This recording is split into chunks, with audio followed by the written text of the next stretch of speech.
I never believed in intuition, only hard data. That changed when a 6-word whisper from a valet shattered my 15-year marriage like safety glass. My husband claimed to be in Portland, closing a deal.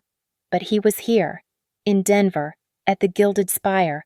And as I was about to find out, he was not alone. My name is Alara Vance, and at 38 years old, I had become an accessory. I stood under the oppressive weight of a crystal chandelier at the Denver Museum Gala, clutching a glass of lukewarm champagne I didn't want. The noise was a physical thing, a high-pitched hum of forced laughter and air kisses. I was a former architectural preservation consultant, used to the quiet dignity of old buildings, and I felt profoundly out of place. I was here alone. My husband, Julian Vance, was not Julian, the charismatic CEO of Ether Holdings, the man building a greener Denver, was supposedly in Portland. He was handling a crisis, he had said, saving an environmental deal. He was always saving something. Ilara, darling, you look tragic. A woman whose name I had forgotten air-kissed the space near my cheek. Where is that husband of yours still playing superhero on the coast? I smiled, a tight, practiced movement of muscles. Julian sends his regrets. The project is critical. Of course, it is, she said, her eyes already scanning the room for someone more important. I was tired of the pitying looks, the sympathetic head tilts. They were not sorry for me, they were just gathering gossip. I could not stand it for another minute. I set my glass down, retrieved my wrap from the cloakroom, and pushed through the heavy bronze doors of the ballroom, exiting the event at the Gilded Spire. The Gilded Spire was Denver's newest, most obnoxiously luxurious 5-star hotel. It was the kind of place Julian adored, all glass and sharp angles, pretending to have history it did not. A cold drizzle had started, making the marble entryway slick and treacherous. I handed my ticket to the valet, a young man, barely in his 20s, who looked exhausted. He glanced at the ticket, then did a double-take at my face. "Vance?" he asked, quiet. "Yes, a silver Volvo," I said. He nodded slowly and disappeared into the garage. He returned a few minutes later with my safe. Practical Volvo. It felt like a lifeboat. As he held the door open, he leaned in close. The smell of cold rain and wet wool came off his jacket. "Mrs. Vance," he whispered, his eyes darting toward the lobby. "I don't mean to overstep, ma'am, but your husband gave me the black G-Wagon about 20 minutes ago." The words did not compute. I stared at him, my brain stalling. "I'm sorry." "The black G-Wagon," he repeated, lowering his voice further, sensing my confusion. "He told me to detail it, Mr. Vance." My heart did a strange, painful kick. The G-Wagon, Julian's signature vehicle, an absurdly expensive, gas-guzzling tank that completely contradicted his green image. But he was in Portland. He was 3 states away. "That's impossible," I said, the words coming out sharper than I intended. "He's out of town." The valet, Leo, I saw from his name tag, looked genuinely distressed. He looked like he wished he had never said anything. "Ma'am, I know what I saw. He went upstairs with a woman, a blonde woman. They used the private residence elevator, not the hotel one. I should have felt something, rage, betrayal, but all I felt was a cold, robotic blankness. This was a mistake, a simple, embarrassing case of mistaken identity. This poor kid had mistaken some other self-important developer in a $1,000 suit for my husband. "Thank you," I said, my voice flat. I fumbled in my purse and pressed a $20 bill into his hand, an automatic gesture. He looked at the money, then back at me, his expression full of apology. I slid into the driver's seat, the leather cold against my skin, and pulled away from the curb, leaving Leo standing in the mist. I drove. 1 block. The windshield wipers clicked a hypnotic, maddening rhythm against the drizzle. He's in Portland. 2 blocks. A blonde woman. Residence elevator. A sudden, Sharp memory, bright as a magnesium flare. Julian at the kitchen counter last week, tapping at his phone. "This stupid Find My app is draining my battery," he had complained. "I'm turning it off for a while." The excuse had seemed plausible then.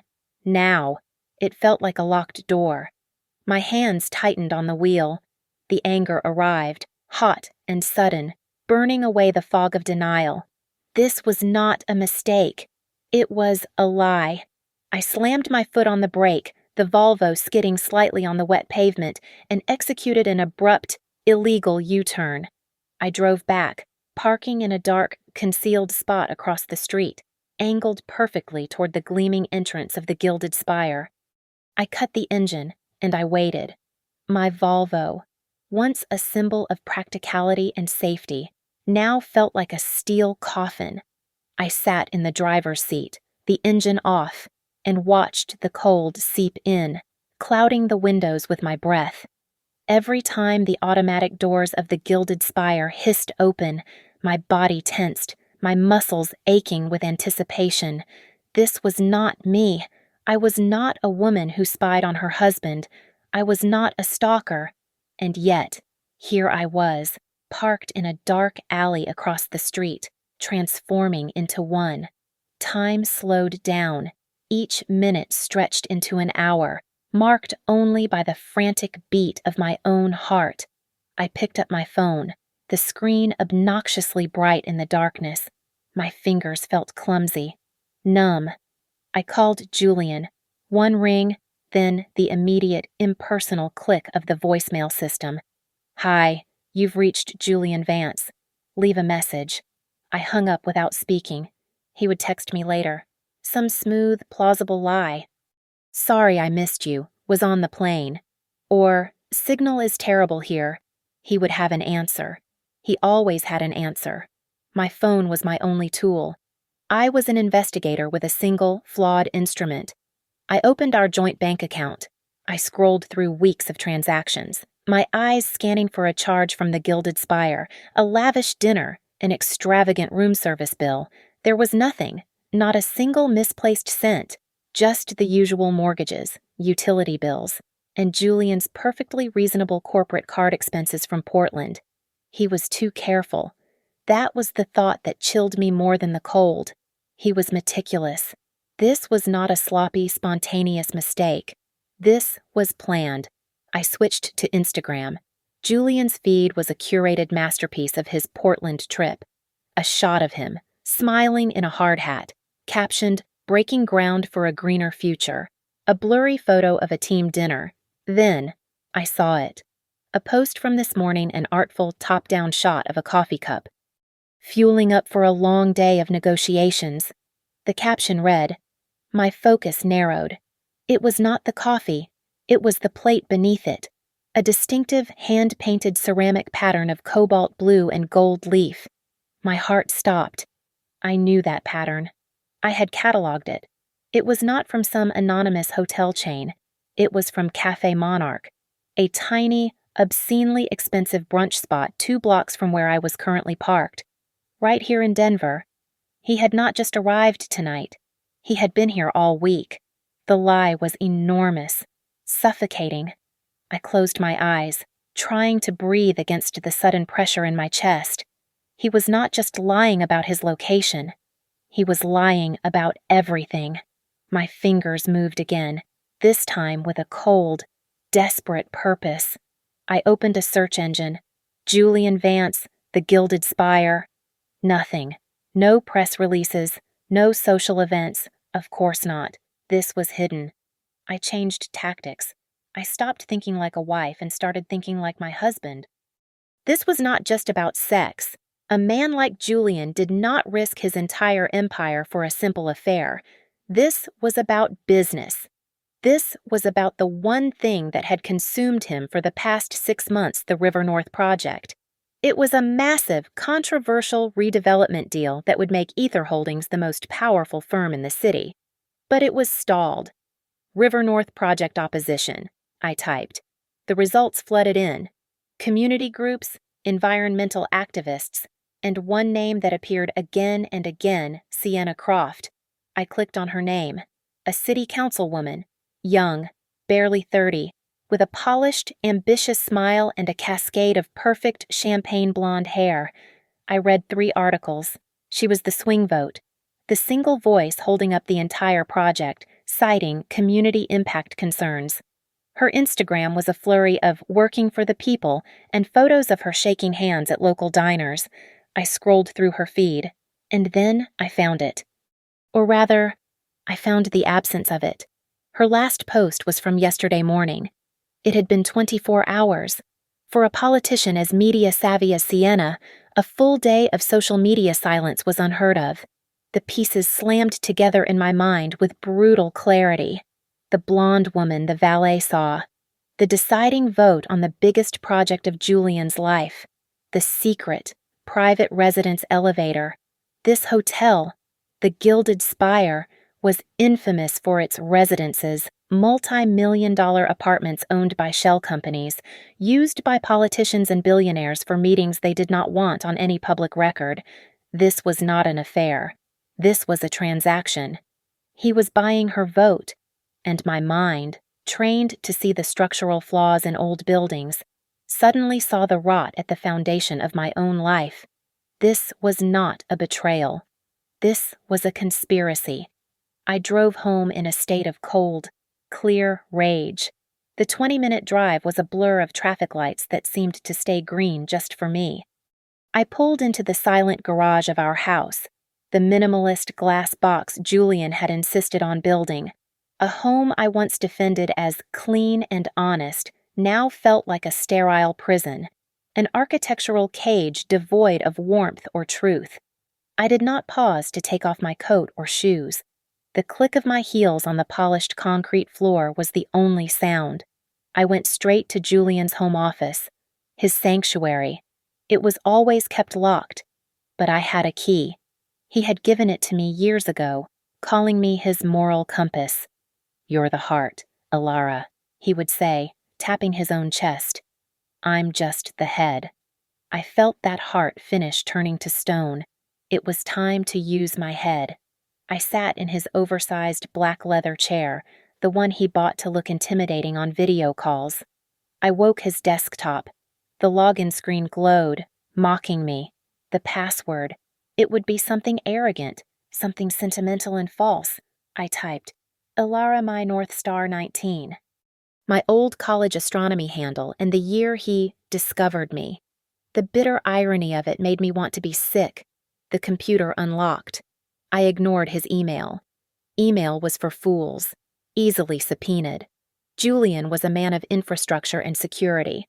I went straight to his private cloud server, the fortress where he kept the real Ether Holdings blueprints, the ones he thought no one else could access. The folders were meticulously organized. River North, Aspen, Vale. I clicked on River North. It was filled with hundreds of files. Most were what I expected: engineering specs, zoning applications, environmental impact reports. But then I saw a subfolder. It was named CAD Revisions Master, Computer-Aided Design, my specialty. I clicked. The files inside were encrypted. A second password prompt. This was the real vault. He would not use my name here. This would be something to impress himself. I thought about the books on his shelf, the ones he bought by the yard but never read. I thought about his posturing, his desire to be seen as a visionary, a man of history. My fingers moved, drawing not on our shared life, but on my education, the one he had leveraged for his own reputation. Vitruvius. 90. The Roman architect of order, and the year Da Vinci drew his perfect man. The folder opened. My breath hitched. They were not blueprints. They were scans, bank statements, wire transfers. I clicked on the first one. A bank I had never heard of. A branch in the Cayman Islands. I clicked on the next, and the next. Money. Vast sums of it was moving from an Ether Holdings holding account into this offshore one. Then I found the contract. It was not a CAD file at all, just disguised as one, a consulting agreement, a fee of $750,000 paid to a corporate entity I did not recognize, Croft Strategic Solutions. My hands were perfectly steady. The shift was complete. I was no longer a wife. I was an investigator. I opened a new browser tab. I searched for Croft Strategic Solutions. The company was registered 2 months ago. It had no website, no operational history, no employees, just a single registered agent and a P.O. box address, and one name listed as the Chief Executive Officer, S. Croft, Sienna, Croft. It hit me with the force of a physical blow. This was not a simple, tawdry bribe to secure her vote. He was paying her before the project was even approved. He was not just risking his own money, he was actively funneling company funds, investor money, into her shell corporation. He was not just cheating on me, he was embezzling. He was stealing from the very people who trusted him. This was not an affair. This was a criminal conspiracy. I did not cry.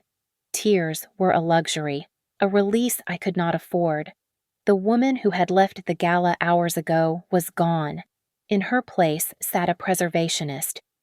My entire career had been dedicated to one principle. You do not destroy history, no matter how ugly. You stabilize it, you document it, and you preserve it. And that is what I began to do. I sat in his chair for 3 hours, the only light coming from the glow of the monitor. My anger was not hot, it was a cold, clean fuel. I worked with the same methodical precision I would use on a 19th century facade. I began to preserve the evidence. I downloaded every file, the Cayman contracts, the wire transfers, the faked Portland invoices. I copied them to 3 separate, brand new external hard drives. I was meticulous. I plugged each one into my own laptop, not his, to ensure there was no trace. No recently connected devices log. I labeled each drive with a plain white sticker, writing in my neatest architectural script Trinity Church restoration documents. I then created a new, anonymous email address through a secure, encrypted provider based in Switzerland. I opened a new cloud storage account, paid for with a disposable virtual credit card, and I uploaded a 4th complete set of the files. Only then did I lean back, my mind clicking into strategic gear. When you restore a condemned building, you do not start by fixing the roof. You start by reinforcing the foundation. My foundation was my finances. The structure, which was about to collapse, was Julian's reputation, his company, and his freedom. My plan began to form, clear and sharp as a blueprint. First, I would sever every financial tie. Second, I would expose him. I thought of all the years I had sat next to him at dinners, smiling, as he boasted about Ether Holdings. He had used me. He had used my name, my reputation as a principled preservationist, as a shield. I was his cover, the heart that proved his green development company respected the past. He would point to me and say, "Ilara wouldn't let me touch a building if it wasn't with respect." I was his alibi, his proof of a corporate soul, all while he was sharpening the bulldozer's blade. That thought, the acidic taste of my own complicity, made me turn back to the files. Not the financial ones, the project files, the real ones, the River North applications. I knew my name was on some of them as a consultant. I scrolled, my eyes scanning the hundreds of pages of permits and impact studies. And then I found it. It was a preliminary demolition permit for a small, unlisted historic warehouse on the edge of the River North plot. I did not remember signing off on it. I had, in fact, argued for saving it. But there, at the bottom, was my signature, Ilara Vance. I zoomed in. The blood drained from my face, a cold rush that left me dizzy. It was my signature, but it was not. It was a forgery, a masterful one, scanned and digitally applied. Julian, who had watched me sign documents for 15 years, had replicated my hand. He had used my sterling professional reputation, the one thing that was entirely mine, to fast-track the demolition permits and bypass the historical review board. A new, suffocating terror replaced the cold anger. This was not just theft. This was not just adultery. This was identity theft of the most profound kind. He had not just made me a fool, he had made me his unwilling accomplice. My name was on a fraudulent legal document. If this entire scheme collapsed, I would not be the victim, I would be a co-conspirator. The plan shifted, the blueprint dissolved and reformed. This was no longer about divorce. This was not about revenge. This was about survival. He had not left me a way out. He had built the cage and locked me inside it with him. I would have to find my own key, or I would burn with him. I slept for exactly 2 hours in my guest room, a room I had not entered in years. When I woke, the sun was just beginning to cast a weak, gray light into the house. My phone buzzed on the nightstand. It was Julian. Morning, beautiful. Conference is amazing. Learning so much, love you. My fingers were cold as I typed my reply, summoning 15 years of practiced affection. That's wonderful. Bring me back some of that famous Portland rain. Love you too. I even added the red heart emoji, a final sickening stab of normalcy. The performance was exhausting, but necessary. I got up, showered, and dressed, not in my usual soft clothes, but in a sharp pair of trousers and a silk blouse. Armor.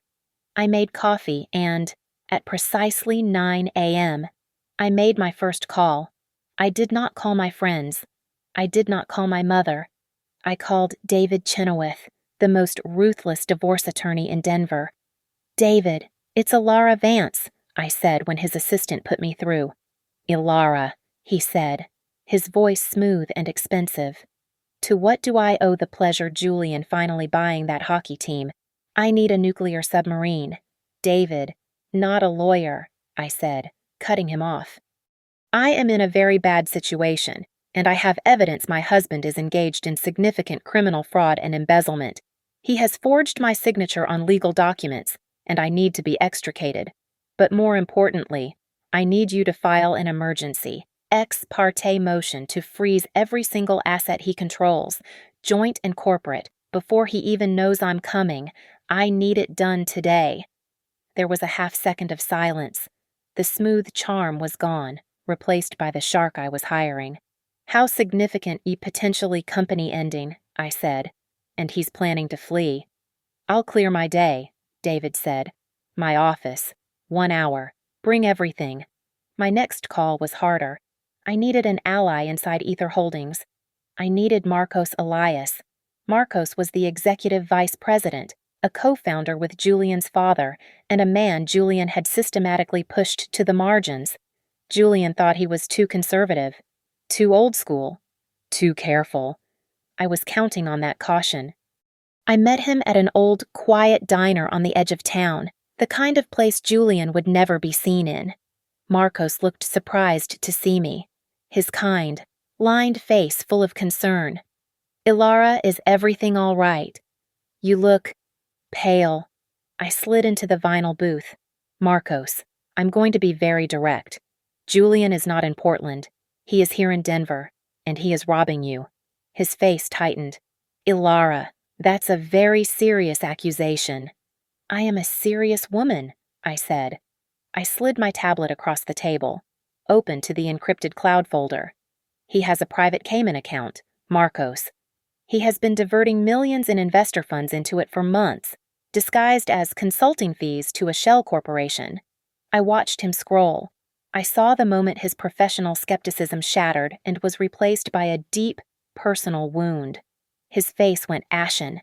He was not just seeing fraud, he was seeing the complete betrayal of his partner's son, a boy he had known since birth. That ungrateful little bastard, he whispered, his hands visibly shaking. He's gutting the company from the inside out. He's stealing from both of us, I said, my voice low and steady. And he has implicated me in it. I need your help, Marcos. I need the real list of investors, the ones he's been lying to. He closed the tablet and pushed it back to me. His eyes, when they met mine, were hard. You'll have it within the hour. What are you going to do? I am going to save myself, I said. And in doing so, I might save what's left of the company you built. I left him there and drove to a convenience store. I bought a prepaid, disposable phone with cash. My third call was to Ben Carter, an investigative reporter at the Denver Post who had been writing skeptical articles about the River North project for months. "Mr. Carter," I said, my voice disguised, slightly lower. "I have proof that Julian Vance is not only bribing City Councilwoman Sienna Croft, but that he is using Ether Holdings as his personal piggy bank. I have wire transfers, offshore accounts, and a forged signature. I have the entire story." Carter was breathing hard on the other end of the line. A scandal this big would make his career. "Who is this? Where did you get this?" "That doesn't matter," I said. "I will give you everything, but you will not publish. You will not write a single word until I give you the signal. This is my story, and I will control its release. Do we have a deal?" "Yes," he said, without hesitation. "Yes, absolutely." I hung up and was about to throw the phone in the trash when it rang in my hand. It was Marcos. I answered. "Ilara, I'm sending the investor list to your new email now," he said, his voice grim. "But I have to tell you something else. The reason he's been so bold, the reason he could be in Denver and Portland at the same time. He has a secret, a company-funded penthouse. It's at the Gilded Spire. He's had it for a year, registered under a shell company. It's his real office. The confrontation would not happen in my home. Our house, the sterile glass box, was still mine. I would not let him poison it with this. I would use his space, his secret, hidden space." I called Marcos back. "Marcos, you said he has a penthouse at the Gilded Spire. I need the key." There was a long pause. "Ilara, what are you planning? David Chenoweth has already been in touch with me. This is moving fast. Maybe you should let the lawyers handle it from here." "The lawyers are handling the foundation." "Marcos," I said, my voice hardening. "I am handling the exhibit. I need the key. You're the VP. You have master access." He sighed, a heavy, tired sound. "Meet me at the office in 20 minutes. Back entrance. For God's sake. Ilara, be careful. He's not the boy I remember. He's dangerous." "I know," I said. "He's not the man I remember, either." Marcos was waiting for me in the parking garage, his face etched with worry. He pressed a heavy keycard into my hand without a word. I drove back to the Gilded Spire, this time pulling into the private residence garage, a place I never knew existed. I took the private elevator, the same one the valet had seen him use, and swiped the card. The doors opened directly into the penthouse. The air was still and cold. It was a place without a soul, furnished entirely in black leather, chrome, and gray marble. It was the kind of expensive, heartless interior design I had always despised. And underneath the smell of new carpet and stale air, I could smell her, a faint, cloying scent of gardenia and something musky, Sienna Croft's perfume. This was their place. I set my bag down and began to redecorate. I had not come empty-handed. I had spent the afternoon at a print shop, the same one I used for my architectural renderings. I pulled a large, rolled canvas from a tube. I had taken the scan of the Cayman Islands consulting agreement and blown it up to be 4 feet wide by 3 feet tall. I had it professionally mounted. I hung it on the main wall, opposite the elevator doors. It was the first thing anyone entering the room would see, a masterpiece of modern fraud. Next, I went to the massive, low-slung marble coffee table. I took the stack of offshore bank statements, which I had also had printed on thick, glossy cardstock. I fanned them out in a precise, artistic arrangement, overlapping them just so, as if they were a high-end art book left open for guests to admire. The flowing red river of debits and credits was almost beautiful in its audacity. Finally, I walked into the bedroom. The bed was a vast, gray platform covered in a silk comforter. It was, of course, perfectly made. I took my last printout, the single page of the River North demolition permit. the one with my forged signature. I placed it squarely in the center of the bed, on his pillow. I took a red lipstick from my purse, a color he always said was too bold for me, and I circled my forged signature. I circled it again and again, the wax dragging on the paper, until it was a thick, bloody scar. I was about to leave. I had set the stage. But as I turned, my eyes caught on a painting on the wall. It was an abstract piece, all black and gray squares, and it was hung just slightly crooked. Julian hated anything out of place. I walked over to straighten it, and my fingers brushed the edge of the canvas. It was not a canvas. It was a door, a hidden safe, concealed by a magnetic panel. My heart began to pound, a slow, heavy drum, a password. I thought of Julian. I thought of his arrogance. I thought of Sienna. I typed in her birthday, the one I had seen on her public profile, 0812. The safe clicked open. I stared inside. It was not cash. It was not jewelry. It was worse. On the top shelf sat 2 pristine navy blue passports. I picked one up. Julian's face, but with a different name. I picked up the second. Sienna's face, also with a new identity. And beneath them, 2 one-way business class tickets, scheduled to depart 3 days from now. Destination Dubai. He was not just hedging his bets. He was not just cheating. He had a complete exit strategy. He was going to push the River North project through, collect the last of the laundered money, and vanish. He was going to leave me in Denver, holding the bag, to face the investors, the press, and the federal government, with my name forged on the document that started it all. He was going to burn his entire life to the ground and leave me in the ashes. I did not leave.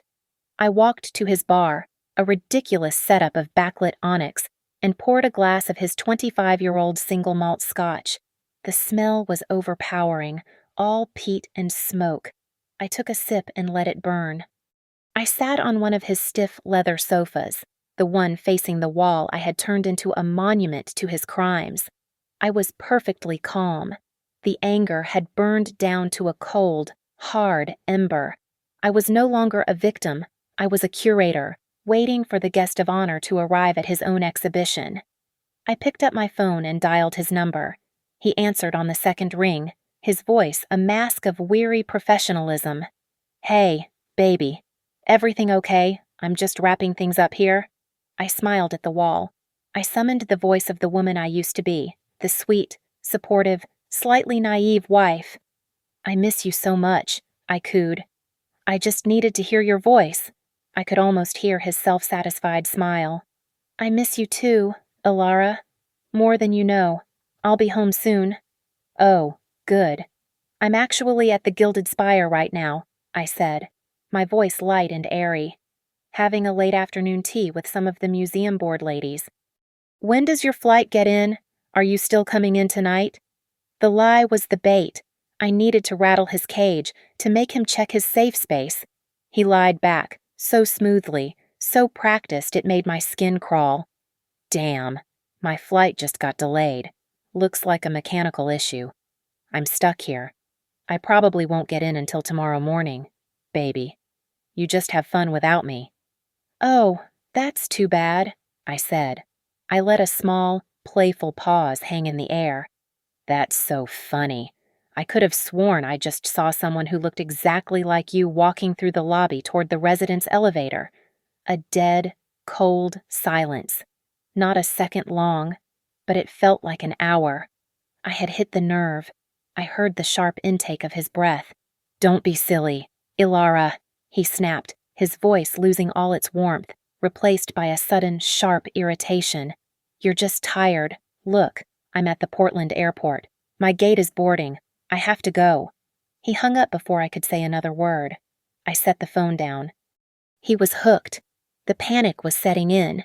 He would be wondering what I was doing here. Was it a coincidence, or did I know he would not be able to resist? He would have to come and check the penthouse. He would have to secure his escape route, his fake passports. I opened my messaging app. My first text was to Leo, the valet. "Leo, this is Ilara Vance from last night. I am transferring $5,000 to your Cash App right now. I need one thing from you. Text me the instant the black G-Wagon returns. The instant. Just send the words package delivered. I sent the money. His reply was immediate. Yes, ma'am, you can count on me. My next texts were simple. One to David Chenoweth. Get ready. File the injunction the moment you hear from me. One to Ben Carter. Get ready. The story is about to break. I'll give you the signal. I stood up and walked to the penthouse's floor-to-ceiling windows. The vantage point was perfect. I could see the entire porte-cochere, the circular driveway gleaming in the late afternoon light. I stood there, sipping his scotch, and I waited. My phone buzzed in my hand. I looked down. It was Leo. But the message was not what I had asked for. It was not package delivered. It read, Mrs. Vance, the G-Wagon just pulled in. But he's not getting out. He's arguing with the woman, really loud.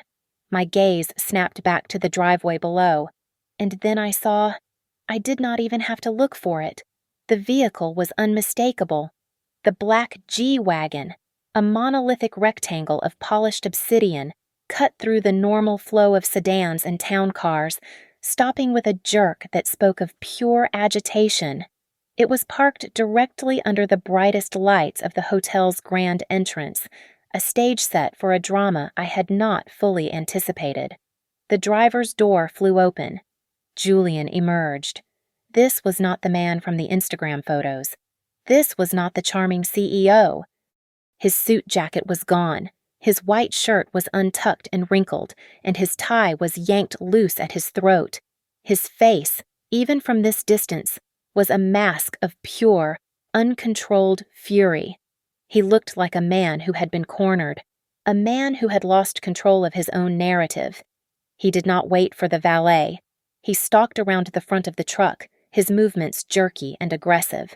He grabbed the passenger side handle and yanked the door open with such force that it rocked the entire vehicle on its suspension. And she stepped out. Sienna Croft. In the flesh. She was exactly as her photos suggested, all sharp angles, long blonde hair, and a dress that looked like it had been sewn onto her body. It was a pale blue, a color that should have been innocent but instead looked calculating under the harsh hotel lights. And her face matched his. She was not a cowering mistress. She was a co-conspirator, and she was just as angry as he was. They began to fight. Right there on the curb, oblivious to the uniformed valets trying to look away, oblivious to the other guests arriving for their evening. Their gestures were sharp, violent. Julian pointed a finger in her face. She slapped his hand away.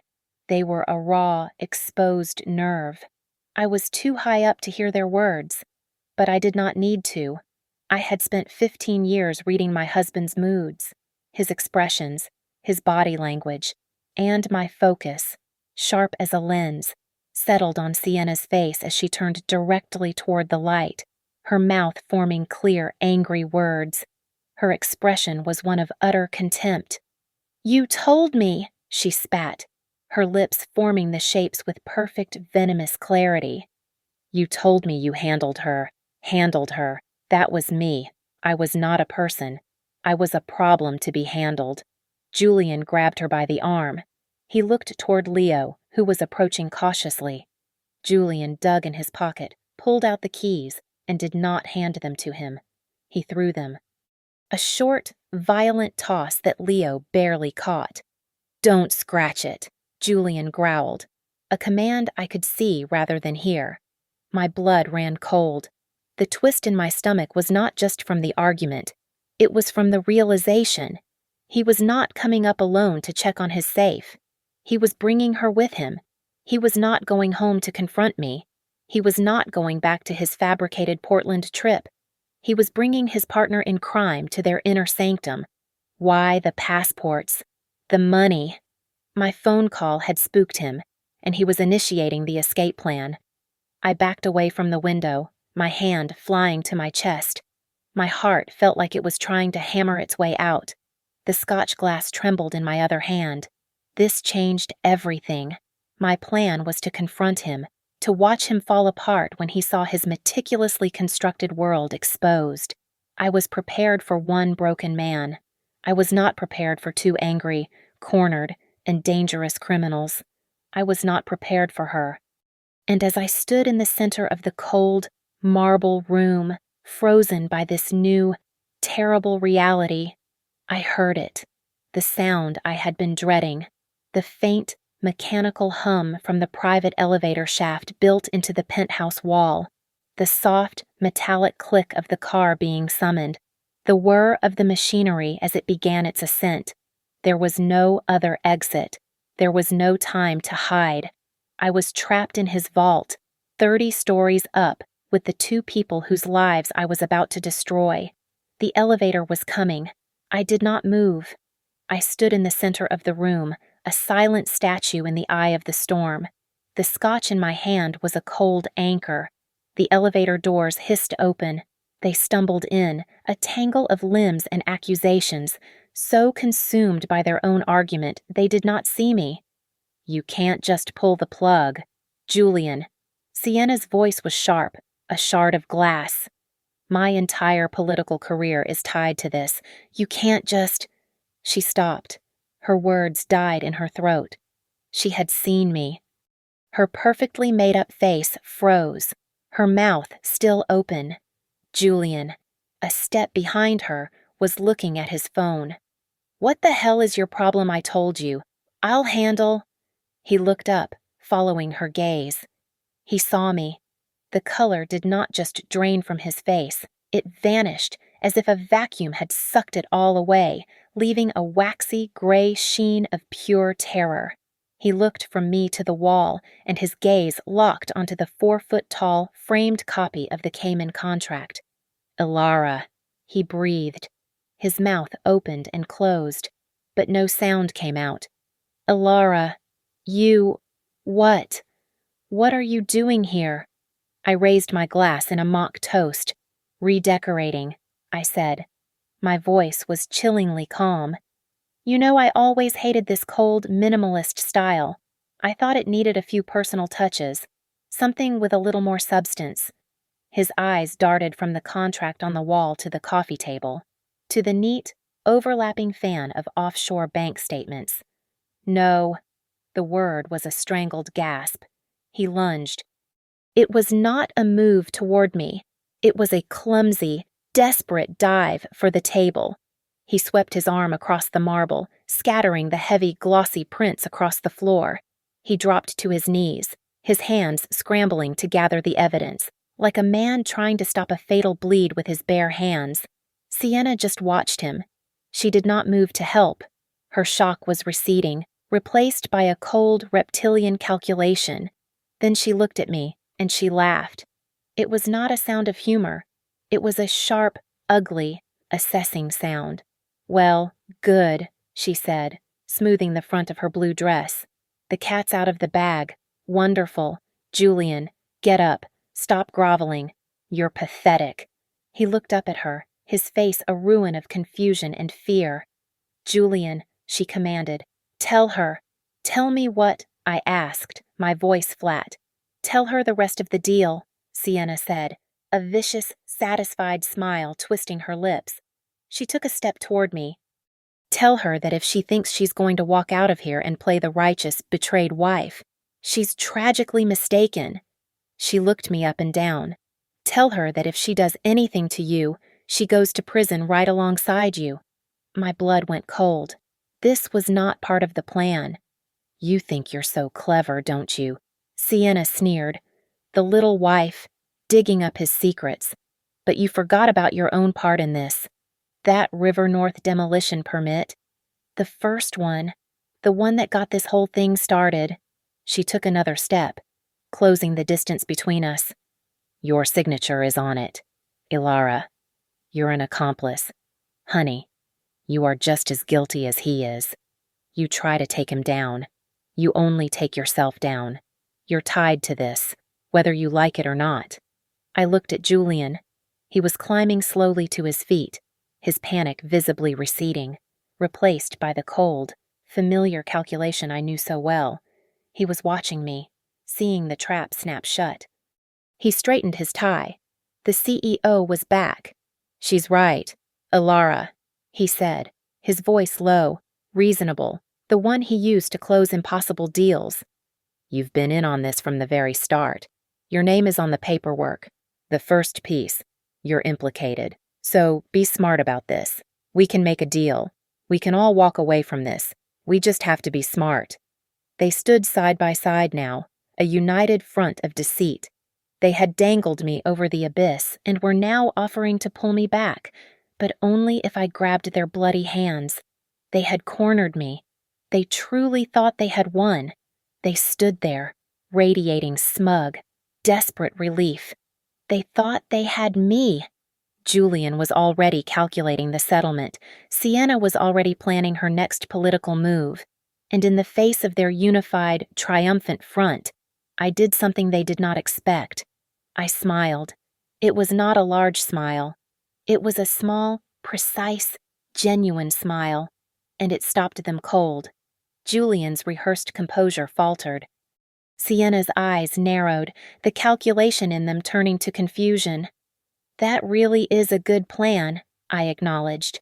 I took another slow sip of the scotch, savoring the burn as I held their gaze. "It's tight. It's vicious. It almost worked. You just overlooked one tiny detail. Both of you, with all your high-stakes corporate and political maneuvering, you forgot what I actually do." I looked directly at Julian. "You forged my signature. And Julian," I said, my voice dropping. "You did it so badly." Sienna actually scoffed. A short, ugly sound. "Please, it fooled the city." "It might have fooled a city clerk in a hurry," I said, setting my glass down on the marble table with a quiet, definitive click. "But you forgot my expertise. Julian, you forgot my entire career. I am a preservationist." My voice was not loud, but it filled the sterile room, cutting through the smell of her perfume. "I have spent my entire adult life analyzing ink saturation, paper fiber, and pressure layers. I can tell you the decade a document was signed just by the fade of the iron gall. Did you really think I would not analyze my own name on a document I knew I never signed?" I reached into my coat pocket. "This," I said, pulling out a folded document, "is a full forensic analysis report from the top expert in the state, delivered to me this morning. You used a standard-issue ballpoint pen. Julian, the pressure was all wrong. The ink is modern." He confirmed, unequivocally, that the signature is a high-resolution forgery, applied digitally. I held the report up. "I am not an accomplice. I am the primary witness for the prosecution." Sienna's face turned pale, but she found her voice. "So what? So what? It's a report. It's your word against his. He's Julian Vance, and you're just his bitter wife." "Not quite," I said, my voice dangerously soft. "You see, while you two were fighting in the driveway, Julian's world was already ending." I turned my full attention to my husband. "Marcos has flipped. Julian, he knows about the Cayman account. He knows you've been gutting his company." Sienna looked at Julian, her eyes wide with a new, raw panic. "What is she talking about? What Cayman account Marcos and the other senior investors," I continued, ignoring her, "are in an emergency board meeting right about now. They are voting to remove you as CEO and to file criminal charges on behalf of the board." As if summoned by the words themselves, Julian's phone buzzed violently on the floor where he had dropped it among the scattered bank statements. The screen lit up the gray marble. The caller ID was bright, clear, and damning Marcos Elias. Julian stared at it as if it were a coiled snake. He did not move. Sienna backed away from him, her face a mask of pure horror. "Answer it," she whispered. "Julian, answer the phone." "He's probably just calling to tell you about the press release," I said. I glanced at my watch, a deliberate, theatrical gesture. "And about Ben Carter's article at the Denver Post. It's scheduled to go live in, about 3 minutes." I walked toward the elevator, picking up my bag from the floor. "It's quite a story. It details the bribe, the embezzlement from his own company. And this is my favorite part, his detailed plan to flee the country with his mistress. I gestured with my chin toward the open, empty safe, where I had placed the 2 fake passports and the Dubai tickets on full display. He wasn't just running from the law, he was running from me. And, I said, looking at Sienna, he was running from you, too. He was never going to make you his wife. You were just luggage. I stepped into the elevator and pressed the button for the lobby. They just stood there, 2 statues in the ruins of their own lives. Welcome to your collapse, I said. Just as the polished steel doors began to slide shut, both of their phones began to ring, and ring, and ring. A rising, frantic chorus of investors, lawyers, the mayor's office, and the press. It was the sound of the foundation giving way. The doors closed, sealing them inside their exhibit, and I descended, alone. Thank you so much for listening to my story. I'm so curious. Where are you tuning in from? Let me know in the comments so we can connect. Please subscribe to Lily Revenge Stories, like this video, and give it an extra boost by hitting that hype button so this story can be heard by more people.